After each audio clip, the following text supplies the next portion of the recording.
इस कार्यक्रम के पुण्यार्चक हैं स्वर्गीय श्रीमान सेठ माणिकलाल उगरचंद शाह एवं स्वर्गीय श्रीमती विमल श्री माणिकलाल शाह की पुण्य स्मृति में पुत्र पुत्रवधू पौत्र पौत्री बेटी दामाद एवं समस्त शाह परिवार। ओम नमः सिद्धेभ्यः। नमः श्रीवर्धमानाय निर्दूत कलिलात्मने सालोकानां त्रिलोकानां यद् विद्यादर्पणायते यद् विद्यादर्पणायते। पंच परमिष्टि भगवान की जय। परम पूज्य आचार्य भगवंत गुरुवर विशुद्ध सागर जी मुनि महाराज की, परम पूज्य मुनि श्री सुप्रभ सागर जी महाराज की जय। स्वाध्याय जो स्वयं के अध्ययन करके स्वयं को स्वयं से समझने की एक अनूठी कला आचार्य भगवंतों ने हमें प्रदान की। उस स्वाध्याय के 5 भेदों में प्रश्ना नाम का स्वाध्याय, जो कि सम्यक समाधान के रूप में हम सभी प्रतिदिन परम पूज्य आचार्य भगवंत गुरुवर विशुद्ध सागर जी महाराज के मंगल सुभाषिष से, उन्हीं के सुयोग से परम पूज्य मुनि श्री सुप्रभ सागर जी महाराज की महती अनुकंपा से प्राप्त कर रहे हैं। क्योंकि मन का विकल्प दुखों का कारण बनता है और निर्विकल्प अवस्था सुख का साधन है। ऐसे आत्मसुख की प्राप्ति की वह अनूठी विधा, समीचीन विकल्पों का सम्यक समाधान, देश के विभिन्न प्रांतों से अनेक समीचीन विकल्प हमें यहाँ प्रतिदिन प्राप्त हो रहे हैं और परम पूज्य मुनि श्री आगम के परिप्रेक्ष्य में उनका हम सबको सम्यक समाधान प्रदान कर रहे हैं। विकल्प कैसा भी हो, विकल्प सामान्य हो सकता है, विकल्प आगमिक हो सकता है, विकल्प आध्यात्मिक हो सकता है, विकल्प तार्किक हो सकता है, लेकिन जब उसका सम्यक समाधान प्राप्त होता है तो वही सम्यक समाधान हमारे लिए आत्मकल्याण के द्वार खोल देता है। ऐसे आत्मकल्याण की अनूठी विधा प्रारंभ करते हैं और आज के पहले विकल्प के लिए श्री सिद्ध क्षेत्र गजपंथा जी नासिक महाराष्ट्र से संप्रदायजन महाराज श्री के चरणों में कोटि कोटि नमोस्तु निवेदित करते हुए अपना समीचीन विकल्प रख रहे हैं कि महाराज जी, ज्ञान सविकल्प ही होता है। यहाँ विकल्प इस शब्द का अर्थ क्या है, हमारे समीचीन विकल्प का सम्यक समाधान करने की अनुकंपा करें। नमोस्तु महाराज जी, नमोस्तु। ओम नमः सिद्धम। परम पूज्य आचार्य भगवान गुरुवर विशुद्ध सागर जी महाराज जी के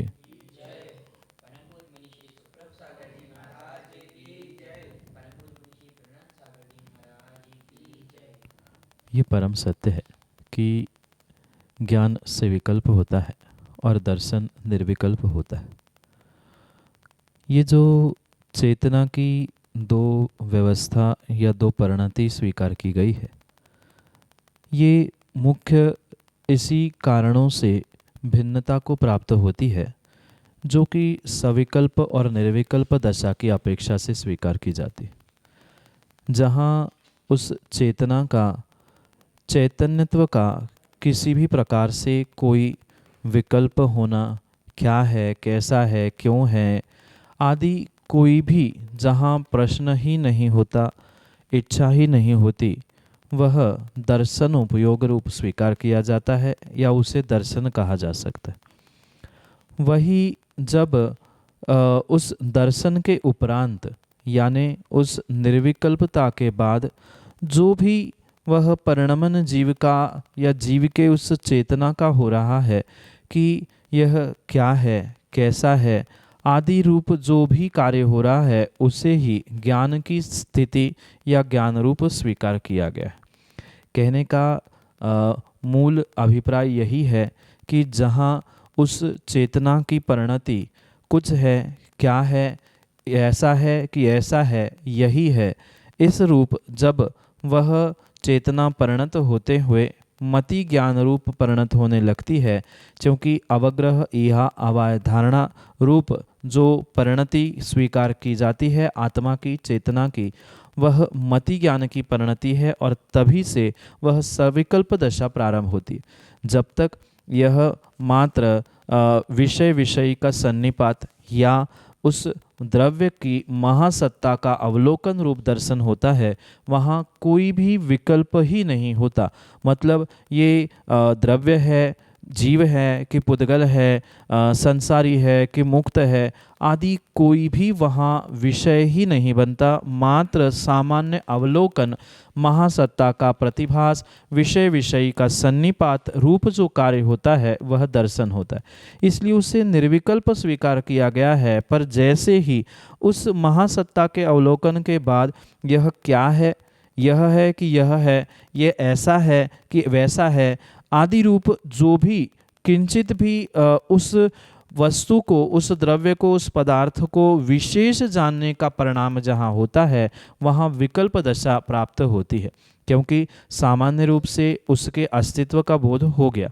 पर जैसे अवग्रह एवं हवाई धारणा के निमित्त से आपने दृष्टांत अगर पढ़ा हो, आकाश में कोई बगुला उड़ते हुए दूर से देखने पर यह सफ़ेद कुछ है क्या, यह जो निर्णय हुआ था वह अवग्रह, यह बगुला है कि पतंग है, यह ईहा हो गई थी। नहीं नहीं, इसे पंख है तो ये बगुला होता है, ये अवाय हो गया था। और पुनः उसी को देखकर निर्णय जो आपने पूर्व में किया था वह स्मृति में आकर पक्का हो जाना, ये धारणा रूप ज्ञान स्वीकार किया जाता।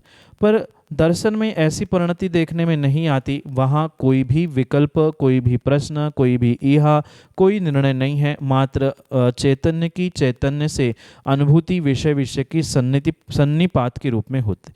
पर वही जब उस जाने हुए, दर्शन से जाने हुए पदार्थ को पुनः विशेष रूप से जानने के लिए जो भी एक प्रश्न या जो भी अंतरंग की परिणति हो रही है, उसे ही आगम में आचार्य भगवंतों ने विकल्प कहा है। जैसे उस विकल्प को वर्तमान में आप अनेक प्रकार से लेते हैं, या अभी समीचीन विकल्पों का सम्यक समाधान के माध्यम से आप जो यहाँ समीचीन विकल्प समझ रहे हैं, तो ज़रूरी नहीं है कि ऐसा ही कोई प्रश्नात्मक विकल्प हो, पर उस वस्तु को, उस पदार्थ को, उस द्रव्य को जानने के लिए जो विशेष परिणति परिणाम जीव के उत्पन्न हुए हैं, वह विशेषता को उत्पन्न करने वाले परिणाम ही वहाँ पर विकल्प रूप स्वीकार किए गए। क्योंकि ज्ञान नियम से विशेषता को ही जानता है, दर्शन सामान्य रूप ही ग्रहण करने वाला होता है। और जब भी कोई विशेषता से जानने की इच्छा होती है, विशेषता को प्राप्त करने की इच्छा होती है, वहाँ जो भी जीव के परिणाम परिणति होती है उसे ही आचार्य भगवंतों ने विकल्प कहा। और वह विकल्प की दशा दर्शन के उपरांत ज्ञान की प्रारंभ में ही होती है, और उस विकल्पात्मक ही निर्णय से यथार्थ ज्ञान हुआ करता है। क्योंकि निर्णयात्मक ज्ञान के अभाव में वह सम्यक ज्ञान स्वीकार नहीं किया जाता, और निर्णयात्मक ज्ञान के लिए कहीं न कहीं सविकल्प दशा से ही निर्णय करने की आवश्यकता होती है। और उस सविकल्प दशा को विकल्प रूप, प्रश्न रूप ही नहीं अपितु विशेष जानने रूप परिणति को ही यहाँ विकल्प रूप समझने की आवश्यकता है। यही आपके लिए सम्यक समाधान। अदिति जैन, सागर, मध्य प्रदेश से महाराज श्री के चरणों में बारंबार नमोस्तु निवेदित करते हुए अपना समीचीन प्रश्न रख रहे हैं कि महाराज जी, क्या अजैन लोग मुनिराज को आहार दे सकते हैं? हमारे समीचीन विकल्प का सम्यक समाधान करने की अनुकंपा करें। नमोस्तु महाराज जी, नमोस्तु। मुनिराजों को आहार देने के लिए पूर्ण रूप से श्रावकों के लिए कुल शुद्धि, वंश शुद्धि, साथ में भाव, द्रव्य, क्षेत्र आदि सभी शुद्धियों का ध्यान रखना परम आवश्यक हुआ करता है। क्योंकि मुनिराजों के उस ऐषणा समिति के निमित्त से, आहारचर्या के निमित्त से उन 46 दोषों का वर्णन आगम में प्राप्त होता है। मुनिराज उन 46 दोषों को टालते हुए अपने करपात्र में शुद्ध सोले का भोजन ग्रहण करते हैं। ये तो बात आपको बहुत अच्छे से ज्ञात होगी ही।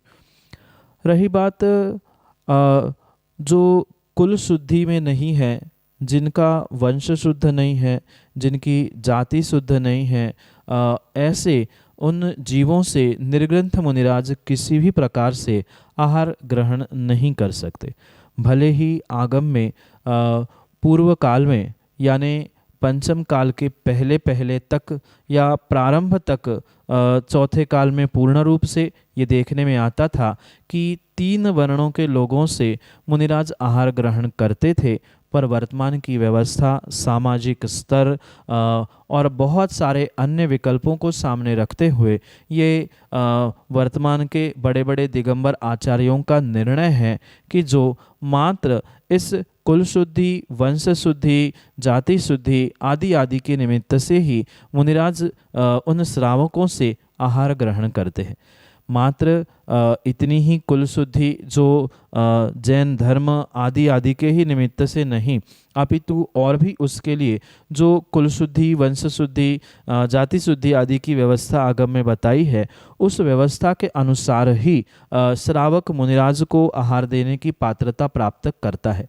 भले ही आगम में चौथे काल में या पूर्व काल के परिप्रेक्ष्य में बहुत सारी व्यवस्थाएं भिन्न थी, पर वर्तमान में जो सामाजिक स्तर अन्य स्थानों का, अन्य दर्शनों का, अन्य लोगों का हुआ है और साथ में अपने भी समाज के कुछ लोगों का हुआ है, इन सभी बातों का विवेक रखते हुए ये निर्णय वर्तमान में सभी दिगंबर मुनि संघ आचार्य भगवंतों ने प्रदान किया है कि ये कुल शुद्धि के साथ ही, गोत्र शुद्धि के साथ ही, उसके वर्ण शुद्धि आदि आदि अनेक शुद्धि के साथ ही वर्तमान में निर्ग्रंथ मुनिराज उन्हीं शुद्ध लोगों के द्वारा ही आहार ग्रहण करते हैं, अन्यत्र नहीं करते।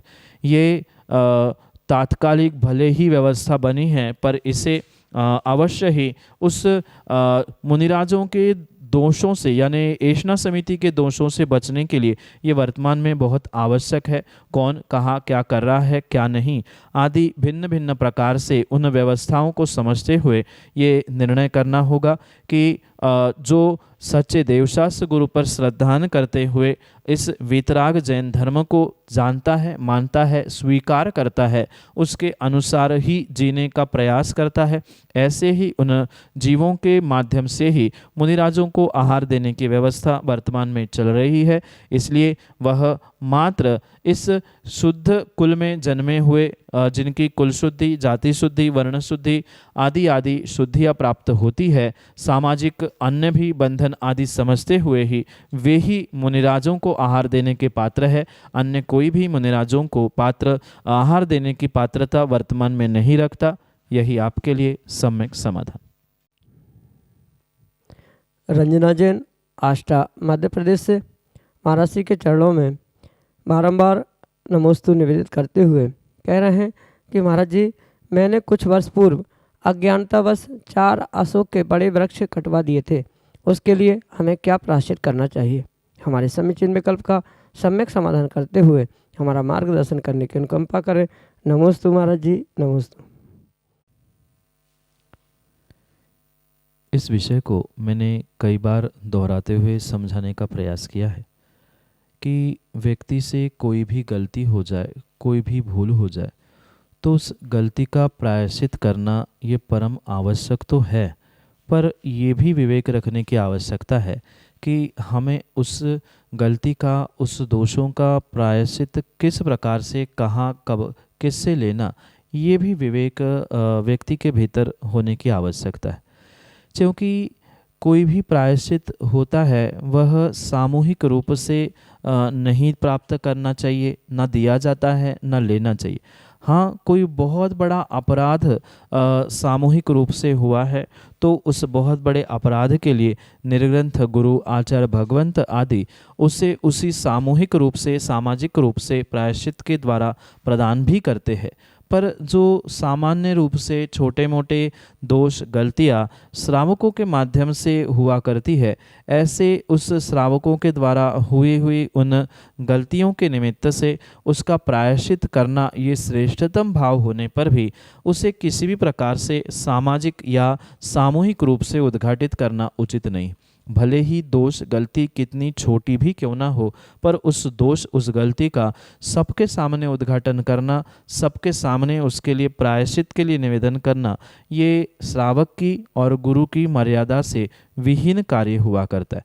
इसलिए जो भी गलती जो भी दोष हुआ करते हैं उसके लिए व्यक्तिगत रूप से आप निर्ग्रंथ गुरु आचार्य भगवंत आदि के चरणों में पहुंचते हुए अपने उस गलती को बालकवत कहने का, आलोचित करने का प्रयास करें, जिसके माध्यम से नियम से आप उसकी आलोचना के माध्यम से जो प्रायश्चित प्राप्त होगा और प्रायश्चित को पूर्ण करेंगे तो नियम से वह आपके दोष भी मिटने की संभावना है। इसलिए आपके इस अज्ञानता के वश होने वाली इस गलती के लिए प्रायश्चित आप किसी व्यक्तिगत रूप से निर्ग्रंथ गुरु आचार्य भगवंत के पास पहुंचकर ही ग्रहण करें। सामूहिक रूप से और सार्वजनिक रूप से इसका कभी भी प्रचार प्रसार करके प्रायश्चित नहीं लिया जाता। यही आपके लिए सम्यक समाधान। राजेश जैन औरंगाबाद महाराष्ट्र से महाराज जी के चरणों में बारंबार नमोस्तु निवेदित करते हुए कह रहे हैं कि महाराज जी, क्या दिगंबर मुनि या आरिका माता जी अपने हाथों से अर्घ चढ़ा सकते हैं? हमारे समीचीन विकल्प का सम्यक समाधान करने की अनुकंपा करें। नमोस्तु महाराज जी, नमोस्तु। दिगंबर जैन मुनि और आरिका माता, ये दोनों भी पूर्ण रूप से उन 28 मूल गुणों को धारण करने वाले होते। भले ही आरिका माँ उन 25 गुणों को पूर्ण रूप से और 3 गुणों को उपचार से ग्रहण करते हैं, पर फिर भी उन दोनों के लिए पूर्ण रूप से 9 कोटि से हिंसा का आरंभ सारंभ का त्याग ही आगम में आचार्य भगवंतों ने सभी के लिए प्रदान किया। इसी परिप्रेक्ष्य में ये अवश्य समझे कि जो 28 मूल गुणों में मूलभूत सर्वप्रथम गुण स्वीकार किया जाता है वह अहिंसा महाव्रत रूप ही स्वीकार किया जाता है। किसी भी प्रकार से निर्ग्रंथ मुनिराज आरिका माँ अपने व्रतों में और विशेष करके अहिंसा व्रत में दोष नहीं लगाते हैं, क्योंकि अन्य भी जो व्रत, अन्य भी जो मूलगुण कहे हैं वह मात्र और मात्र उन 28 मूलगुणों में से मात्र उस अहिंसा महाव्रत की रक्षा के लिए ही अन्य महाव्रत, अन्य समिति, अन्य जितने भी मूलगुण कहे हैं वह पूर्ण रूप से मात्र एक उस अहिंसा महाव्रत की रक्षा के लिए ही कहे जाते।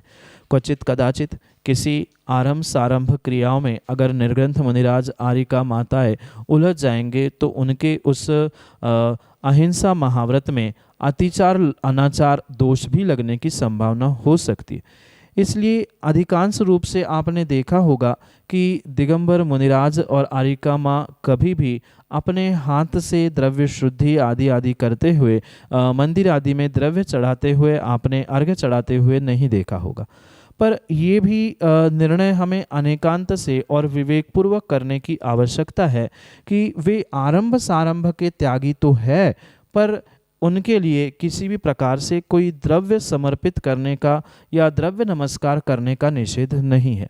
जैसे श्रावक अपने हाथ में द्रव्य ले जाकर भगवान को समर्पित करते हुए हाथ जोड़कर द्रव्य नमस्कार करता है, ऐसे ही निर्ग्रंथ मुनिराज उनके हाथ में मिले हुए उस द्रव्य के द्वारा ही भगवंतों को, आचार्य भगवंतों को नमस्कार करता है। उनके लिए वह पिछी ही एक उत्कृष्ट द्रव्य रूप विनय के लिए प्रदान की गई है, इसलिए वह उस पिच्छिका के माध्यम से ही आचार्य भगवंतों के या तीर्थंकर भगवंतों के प्रतिमा आदि के दर्शन करते हुए उस द्रव्य से और पंचांग नमस्कार, गवासन नमस्कार आदि के माध्यम से नमस्कार करते हुए, द्रव्य नमस्कार करते हुए देखने में आते। रही बात अर्घ्य चढ़ाने की, तो ये मूलाचार जैसे महान ग्रंथों में आचार्य वट्टकेर स्वामी ने स्पष्ट रूप से समझाने का प्रयास किया है, क्योंकि निर्ग्रंथ मुनिराज आरिका आदि सावध्य का आरंभ सारंभ का त्याग करने के निमित्त से कभी अपने हाथों से द्रव्य का प्रासुकीकरण, उसका शोधन आदि नहीं करते, पर माना कि कचित कदाचित कोई श्रावक उन मुनिराज को उनके हाथ में द्रव्य दे दे और उनसे कह दे कि आप चढ़ा सकते हैं, तो उसमें चढ़ाने में कोई भी दोष नहीं है। पर निर्ग्रंथ मुनिराज किसी से मांगकर, किसी के थाली से उठाकर, किसी से कहकर कभी भी कोई द्रव्य किसी परमात्मा को, किसी को भी समर्पित नहीं करते। माना कि किसी व्यक्ति ने उनको चढ़ाते हुए दे दिया कि आप भी इसको समर्पित करें, क्योंकि वह द्रव्य श्रावक का है और श्रावक ने उनके लिए समर्पित करने के लिए दिया है, तो उसमें उनको चढ़ाने में, समर्पित करने में कोई भी दोष नहीं होता है। साथ में ये भी बात अवश्य ध्यान रखें कि मात्र अर्घ्य चढ़ाना उन दिनों में ही नहीं, अपितु अगर आपने कहीं पंचकल्याणक आदि अनुष्ठान देखे होंगे, तो पंचकल्याणक आदि अनुष्ठानों में विशेष करके जब केवल ज्ञान की क्रिया होती है या दीक्षा आदि की क्रियाएं भी होती है, तो वहाँ बहुत सारे ऐसे कार्य हुआ करते हैं जहाँ निर्ग्रंथ मुनिराज कृतकारित अनुमोदना से उन क्रियाओं को करते हुए देखने में आते हैं। पर ये भी अवश्य ध्यान रखें, वहाँ पूर्ण रूप से मर्यादा का परिपालन करते हुए ही वह इन कार्यों को करते हैं। साथ में मैं पुनः इस बात को दोहराऊं कि आचार्य भगवंतों ने भी इस बात के लिए विशेष अनुज्ञा प्रदान की है कि अगर श्रावक कोई मुनिराजों के लिए या आर्य कमाग के लिए भगवान को अर्घ्य चढ़ाते हुए कुछ द्रव्य समर्पित करने के लिए उनके हाथ में दे रहे हैं या उनको हाथ लगाने के लिए कह रहे हैं, तो मुनिराजों की आर्य कमाग की अगर अनुकूलता है तो वह चढ़ाए। ये बंदिश नहीं है, बंधन नहीं है कि उनको चढ़ाना ही चाहिए, ऐसा कोई नियम नहीं है। अगर उन्होंने नहीं चढ़ाया या चढ़ाने के लिए मना किया, तो उनमें उनके चर्या में किसी भी प्रकार से दोष नहीं लग रहा, या क्वचित कदाचित किसी ने देने पर मुनिराज ने चढ़ा भी दिया तो भी उनका उसमें कोई भी दोष नहीं है। पर ये ध्यान रखना, वह जब भी उस द्रव्य आदि का समर्पण करेंगे, वह पूर्ण रूप से अपनी समितियों का, महाव्रतों का पालन करते हुए ही, मर्यादा का ध्यान रखते हुए ही कार्य करेंगे। अमर्यादित होकर कोई भी किसी भी प्रकार से कार्य करना, ये आगम में आज्ञा विहीन का ही कार्य हुआ करता है। इसलिए पूर्ण रूप से अपनी दिगंबर मुद्रा, महाव्रत आदि आदि की मर्यादा का पालन करते हुए ही वे दिगंबर मुनिराज किसी के द्वारा प्रदत्त उस द्रव्य को अपने हाथों से चढ़ाते हुए कोई भी दोष को प्राप्त नहीं होते। पर पुनः ये ध्यान रखें, वह विशेष करके किसी श्रावकों के द्वारा दिया गया ही द्रव्य समर्पित किया जा सकता है। स्वयं ना उस द्रव्य को ना किसी थाली सामग्री का शोधन करते मुनिराज उसे नहीं चढ़ाते, पर सामान्य रूप से उसे मात्र अनुमोदित करते हुए या हाथ आदि लगाते हुए कार्य करवा सकते हैं। प्रेरणा देना भिन्न विषय है, पर स्वयं कार्य करते समय विवेक और मर्यादा का ध्यान रखते हुए ही कार्य करेंगे। यही आपके लिए सम्यक समाधान। अर्चित जैन, विदिशा मध्य प्रदेश से अगले समीचीन विकल्प के लिए हमारे सामने। महाराज जी के चरणों में त्रिवार नमोस्तु नमोस्तु नमोस्तु। महाराज जी, मेरा प्रश्न ये है कि अगर कोई व्यक्ति अंधा हो अथवा काड़ा हो, तो वह व्यक्ति चतुर्थ में सम्मिलित होगा या फिर पंचेंद्रिय में ही सम्मिलित होगा? कि कृपया मेरे समीचीन विकल्प का सम्यक समाधान करें। नमोस्तु महाराज जी। जो जीव मनुष्य गति को, मनुष्य आयु को प्राप्त करता है, वह नियम से पंचेंद्रिय ही कहलाता है। क्योंकि जो पांचों इंद्रियों को और विशेष रूप से वह मन को प्राप्त करने वाला जो जीव होता है, वही मनुष्य कहलाता है। क्योंकि वह संगी मनुष्य ही मनुष्य पर्याय को प्राप्त करते हुए इन बहिरंग 5 द्रव्येंद्रियों को प्राप्त करता है। जैसे स्पर्श, रसना, घ्राण, चक्षु और श्रोत, इन 5 इंद्रियों का क्रम है। इन पांचों इंद्रियों को जीव नियम से, क्रम से ही प्राप्त करता है। ऐसा कभी भी नहीं होता कि जीव एकेंद्रिय है और उसका मात्र चक्षु इंद्रिय खुला है, अन्य इंद्रिय उसके पास नहीं है, ऐसा नहीं होता। जब भी एकेंद्रिय होते हैं या एकेंद्रीय जीव कहे जाते देखे जाते हैं, वह एकेंद्रीय जीव स्पर्शनेंद्रिय के साथ होते हैं, 2 इंद्रिय जीव स्पर्श और रसना 2 के साथ होते हैं, 3 इंद्रिय जीव होते हैं, स्पर्श, रसना और घ्राण। चौथे इंद्रिय के साथ यानी स्पर्श, रसना, घ्राण और चक्षु के साथ 4 इंद्रिय होते हैं। और पंचेंद्रिय जीव वह स्पर्श, रसना, घ्राण, चक्षु और श्रोत इन 5 इंद्रियों के साथ होते हैं। जो संगी पंचेंद्रिय मनुष्य कहे जाते हैं वे तो इन 5 इंद्रियों के साथ साथ अंतरंग में भी एक द्रव्य और भाव मन के साथ हुआ करते हैं, जिनके निमित्त से उन्हें संगी पंचेंद्रिय इस संज्ञा को प्रदान किया जाता है। रही बात उनके उस किसी एकाध इंद्रिय के नाश होने की, माना कि कोई जन्म से अंधा है या काना है या जन्म के बाद भी किसी एक्सीडेंट से या किसी निमित्त से अंधा या कानों से सुनाई देना बंद हो जाए, तो वह किसी भी प्रकार से 4 इंद्रिय, 3 इंद्रिय, 2 इंद्रिय या 1 इंद्रिय नहीं बनता। वह जाति से ही पंचेंद्रिय होता है, क्योंकि जीवों की जातियाँ होती है एकेंद्रिय से पंचेंद्रिय, और जो पंचेंद्रिय जाति नामकर्म के उदय को प्राप्त करते हुए एक बार मनुष्य बना है, उसके कितने ही अंग कम हो जाए, हीनाधिक हो जाए, पर वह मनुष्य पंचेंद्रिय ही कहलाता है। वह 2 इंद्रिय, 4 इंद्रिय नहीं होता, क्योंकि जैसे बाहर का बल्ब भले ही खराब हो जाए पर अंदर की इलेक्ट्रिसिटी उसका होल्डर जैसा वह लाइट का बना ही रहता है, ऐसे ही बाहर की ये आंखें, कान, वह जो द्रव्येंद्रिय रूप बहिरंग दिख रही है वह भले ही किसी की खराब हो, पर अंतरंग में उसका आत्मा का क्षयोक्षम उन 5 इंद्रियों को प्राप्त करने रूप ही होता है। इसलिए पूर्ण रूप से यह समझे कि वह पंचेंद्रिय जीव इंद्रियां कम होने से किसी भी प्रकार से वह कम इंद्रिय वाला नहीं होता। वह पंचेंद्रिय जाति नाम कर्म से उस पर्याय को प्राप्त करता है। इसलिए वह मरने तक भले ही इंद्रियां कम हो जाए या बहिरंग द्रव्येंद्रियां कम दिखे, पर पूर्ण रूप से वह उतने पंचेंद्रिय ही कहलाता है। यही आपके लिए सम्यक समाधान। जय जन बंधुओं, हम सभी लाभ ले रहे थे लोकप्रिय कार्यक्रम सम्यक समाधान का। प्रतिदिन यह कार्यक्रम 5:13 पे यूट्यूब चैनल सुप्रभ उवाच के माध्यम से प्रसारित होता है।